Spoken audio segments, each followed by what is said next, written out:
Hey everybody, what's up? I'm your host Spencer Andrews, A.K.A. DJ Dre, and you're in the mix with music producer Lee Goodwin from Montana, USA. Lee, thank you for being on the show. And by the way, it happens to be Christmas right here in 2021, so Merry Christmas to you, Lee. How you doing? Thank you, Spencer. I appreciate it. Merry Christmas to you too. What was or who was your inspiration to do what you do? My inspiration. I've always loved music, but it wasn't until I'd say about 7, 8 years ago, I met a really good friend of mine. He's a guitar player, Virgil Robinson, and just a fantastic musician. His level of skill is just completely out there, and he really inspired me to wanting to create music. Okay, create. Now, let me ask you a question. The process for now, I'm a DJ. I've been a DJ 26 years.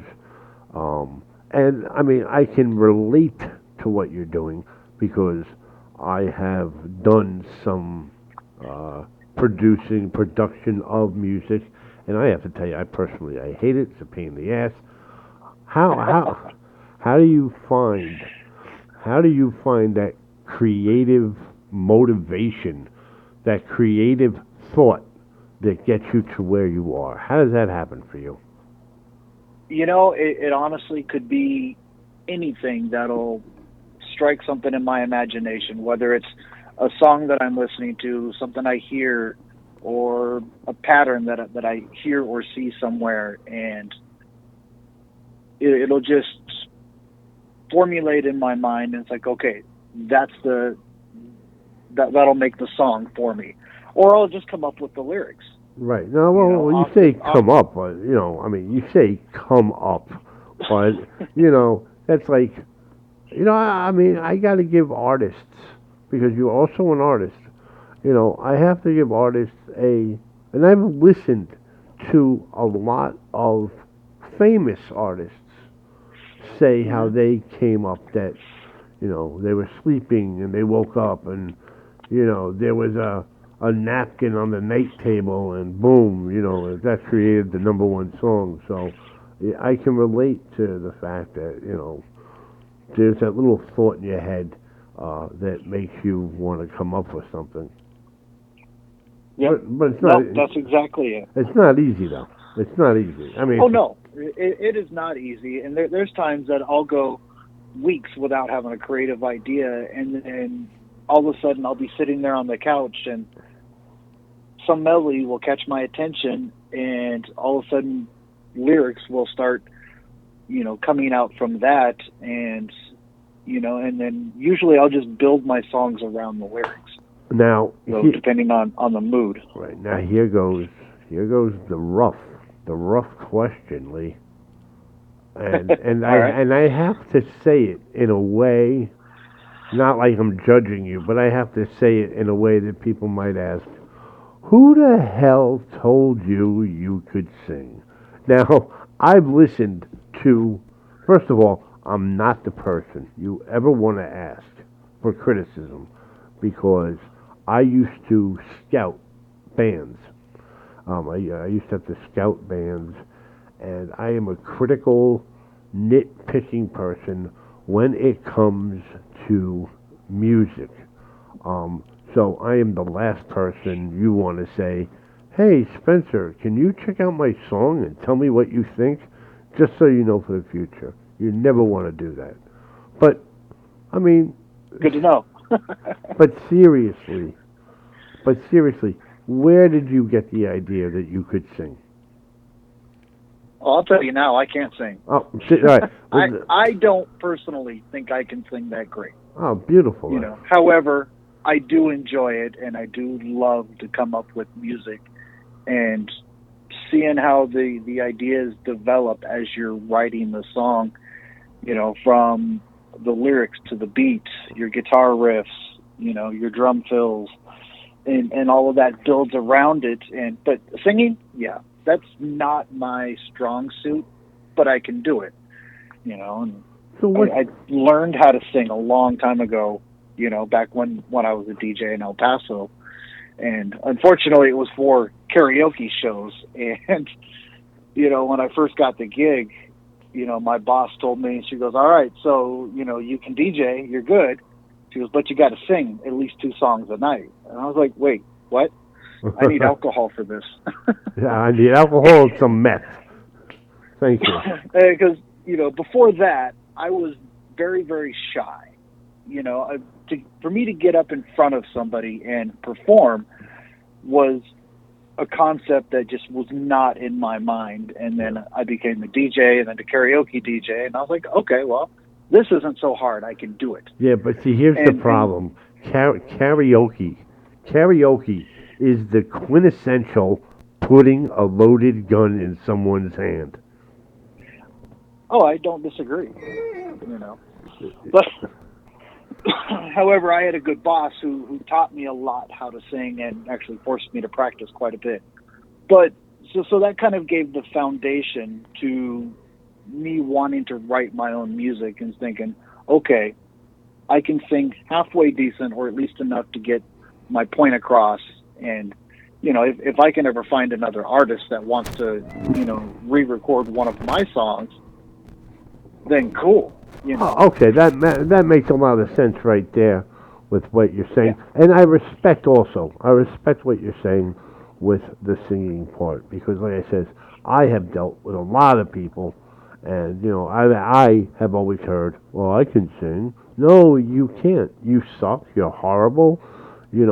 I mean, you give me a fucking headache. You give me a headache when you sing.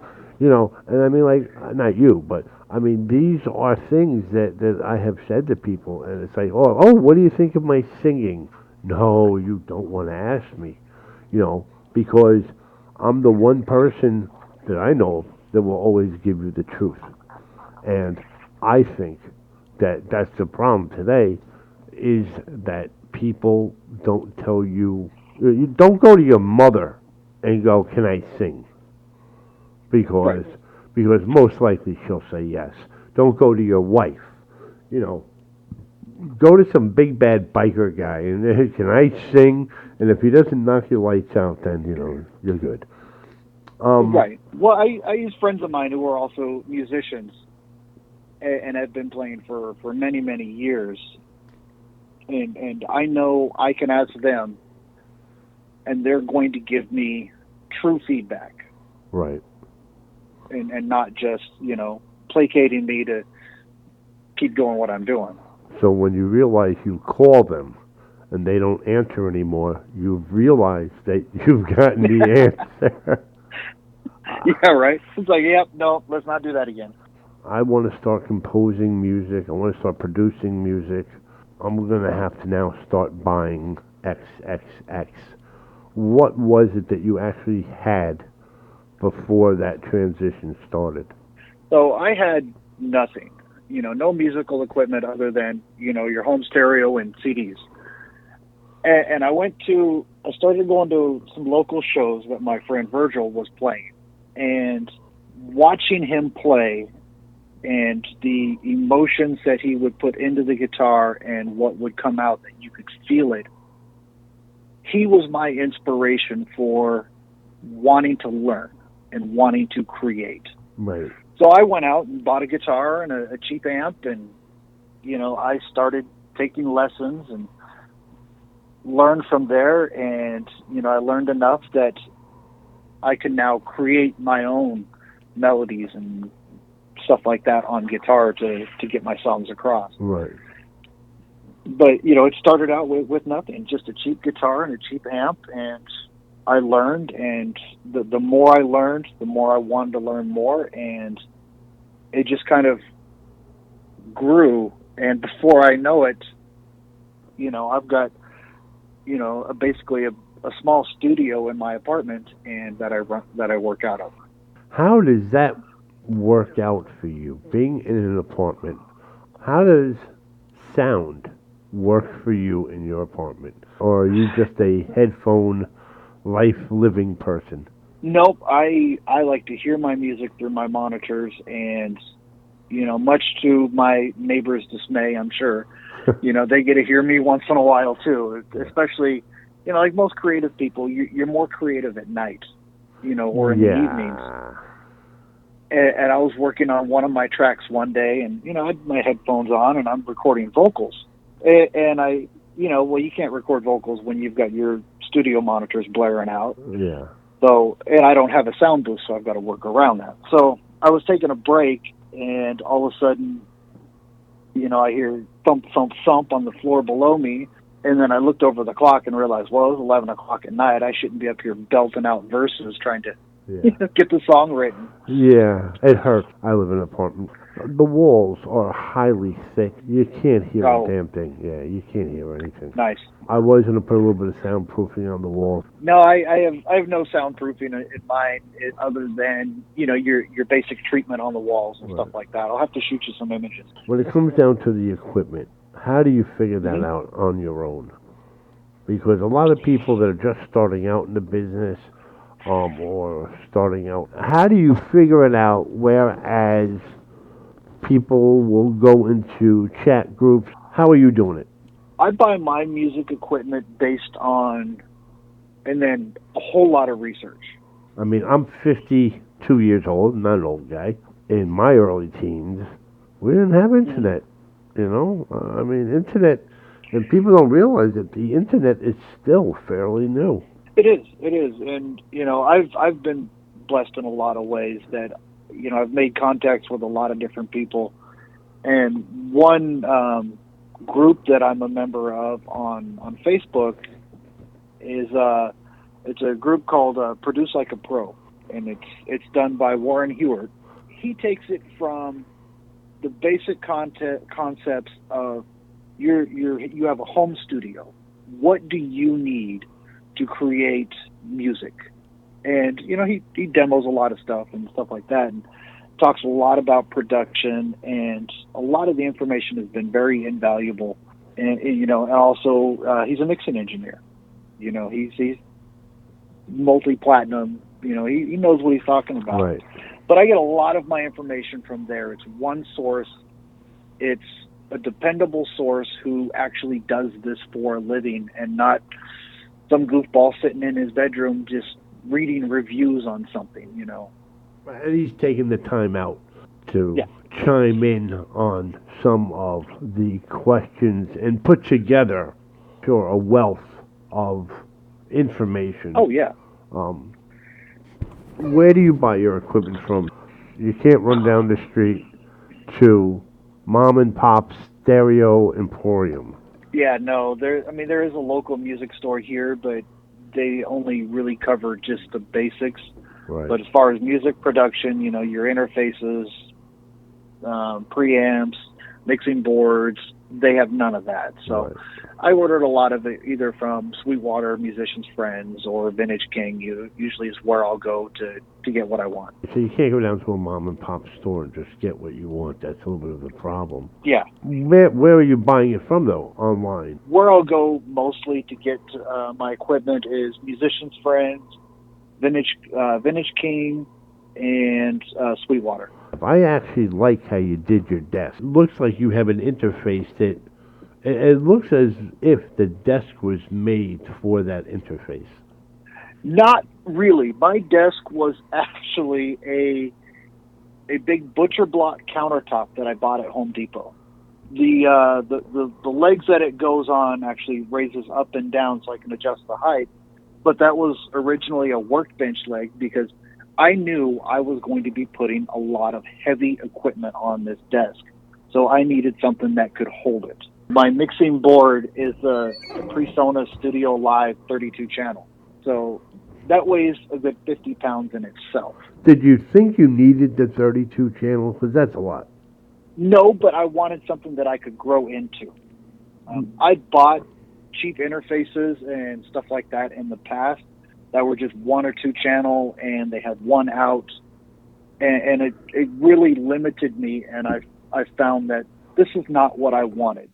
So, my advice to any musician or producer that, want to get into this is really take a hard look and think about where do you want to go? Because you're going to save yourself a lot of money in the future by saving your money and buying something good that you can grow into, and it's not going to be outdated in a week.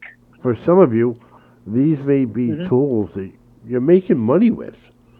So, Right. you don't want to be cheap because you're in production. Some people have customers that they're mixing their music for.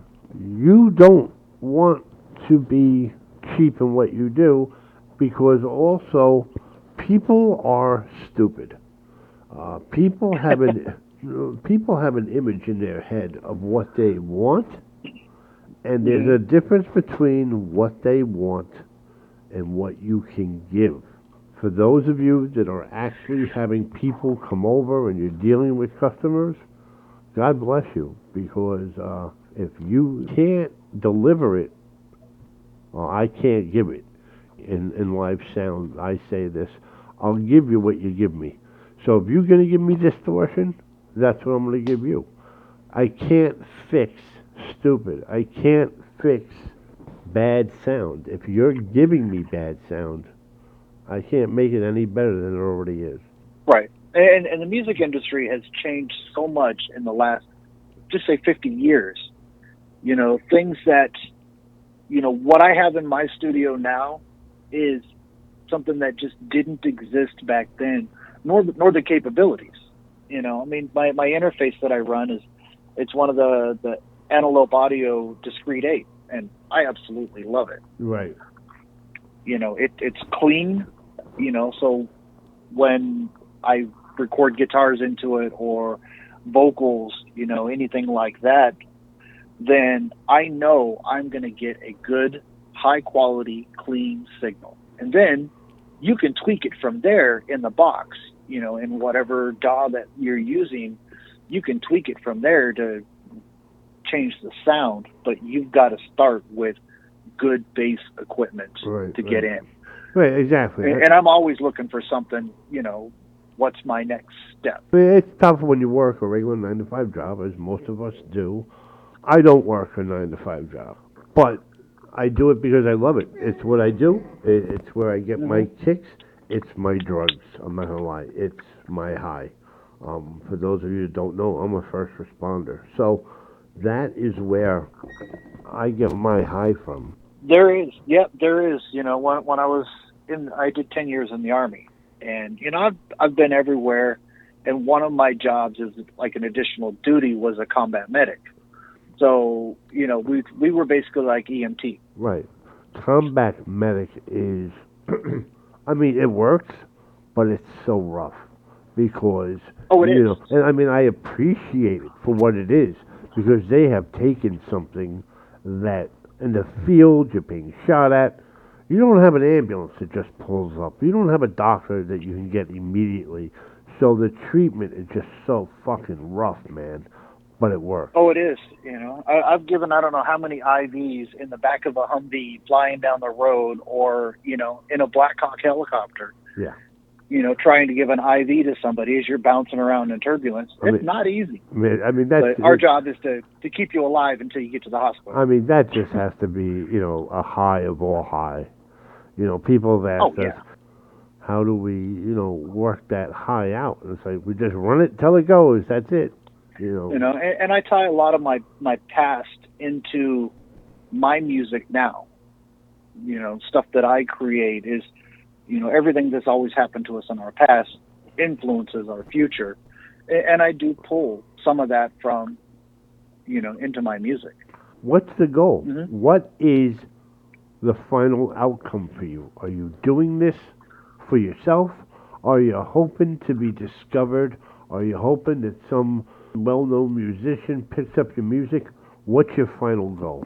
I would have to say a little bit of everything. At first, it started for myself. And then I discovered I absolutely love this. Creating music or even doing mix engineering.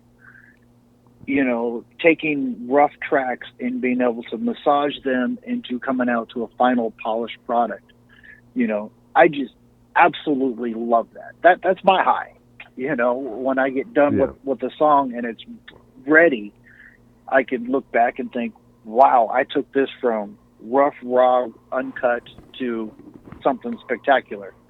My ultimate goal, though, is to do this full time. Right. I would love to be a producer and mix engineer full time. People like you are digital parents. You're digital parents because you have conception. You're raising something. So, you have the thought, I'd like to have Okay. children. Boom.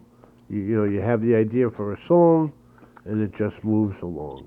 So, I definitely wish you the best in this, because Well, thank you. I don't have the patience for it. Is there anything you want to plug?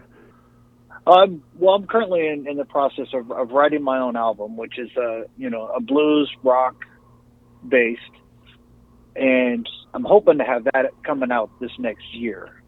Your genre of music is not for me. But although I do have to admit, the one you put on SoundCloud, I can't remember it, but it was good. It was good. Well, thank you. Really, right now, I don't have a website. It's been on my to-do list, but I just haven't quite made it that far down the track yet Where can people to find you? sit down and. Where can people find you on Yeah, Facebook? on Facebook, I'm under. It's under Lee Goodwin. The handle is Facebook.com Lee dot music music, and that'll take you right to my Facebook page. On SoundCloud, it is under Lee Music 406. I appreciated having you on the show. Merry Christmas to you and yours. I say Merry Christmas, even though it's a recorded show, but it's just so you know I got nothing but respect for you.